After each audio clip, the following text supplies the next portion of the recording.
So, ayan po. Tayo mananghalian. Ito po ang ating ulam. Meron dito may sabaw na baka. And then, itong paborito ko gulay na halo-halo na ginataan. Kain po tayo. Itong paborito ko talaga sa lahat.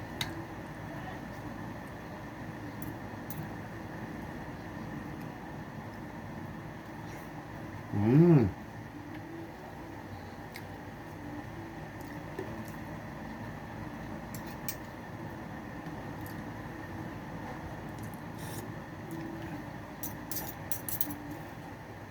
Maanghang.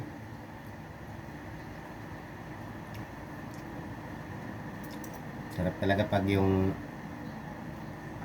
may sili yung gulay. Kasi Bicolano ako, so paborito ko yung maanghang.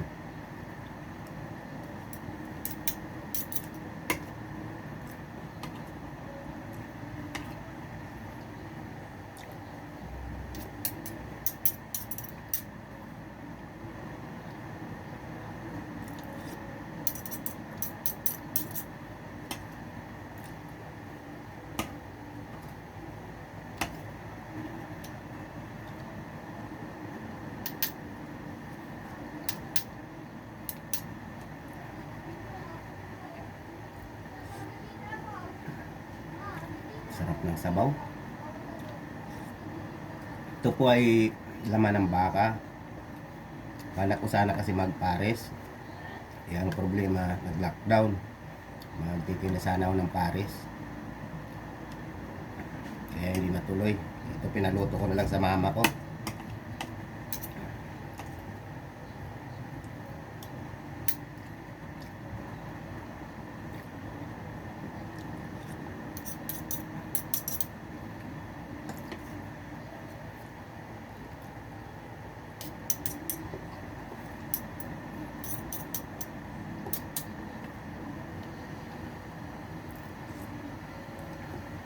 Sarap talaga ng gulay. Minsan lang kami kasi nagugulay, kaya pag na ano lang yung sinisipag kasi mabusisi gawin eh. Katulad pag karne, simple lang.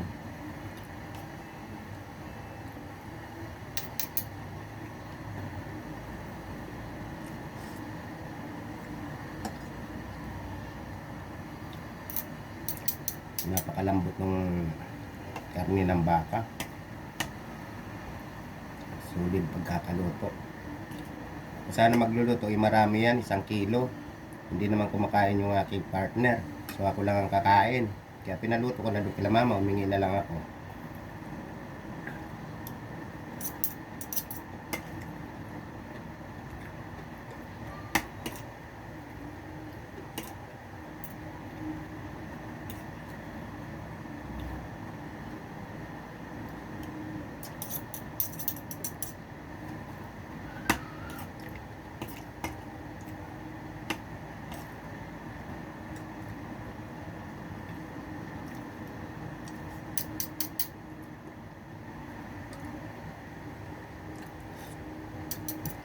Pati yung linaga ko, may ano rin, sili.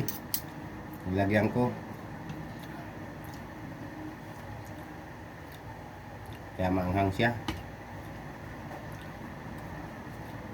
Yung siling green kasi na nabili ng asawa ko, sobrang anghang.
Ito palang gulay ko, may sitaw, carrots at saka ano lang yung tawag dito, kalabasa.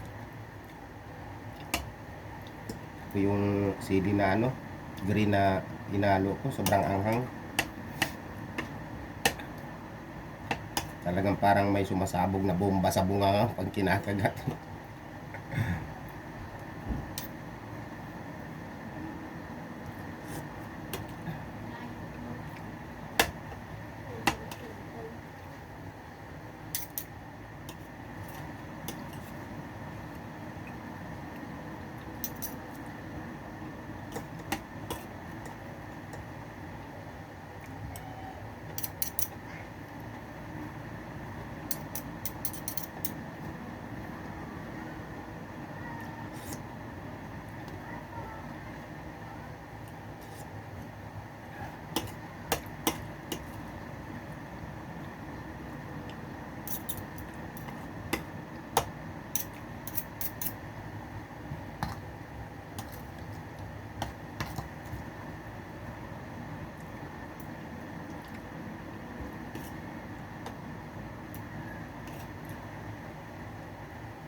Pag sanay ka pa talagang kumain ng gulay, pag matagal ka hindi nakakakain, nakakamiss. Promise.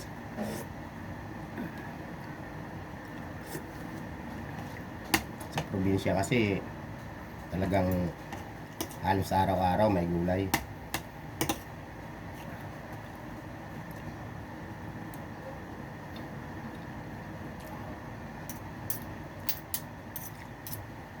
Naparami yata lagay ko ng kanin.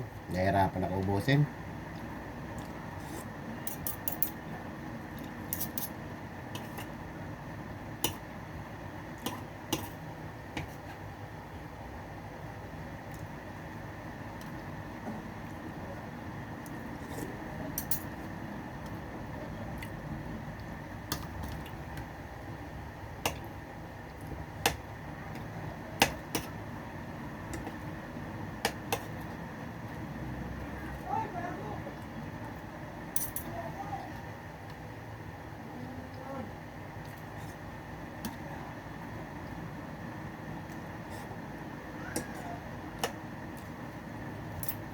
Ingay ng mga tao sa labas.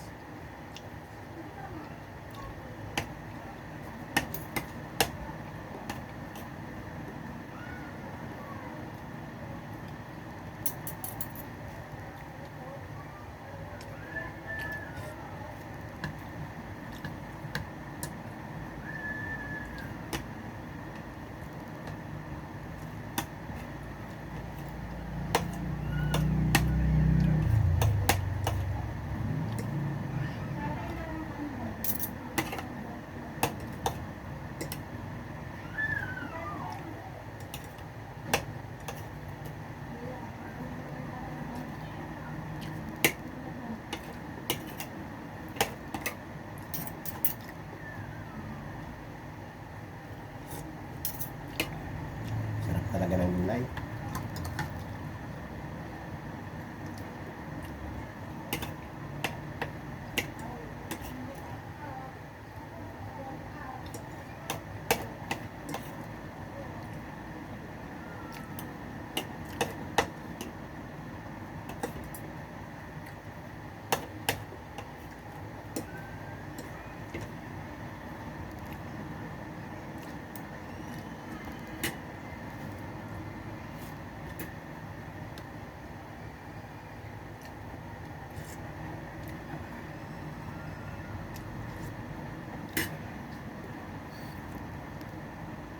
So ayun po ang aking simpleng pananghalian.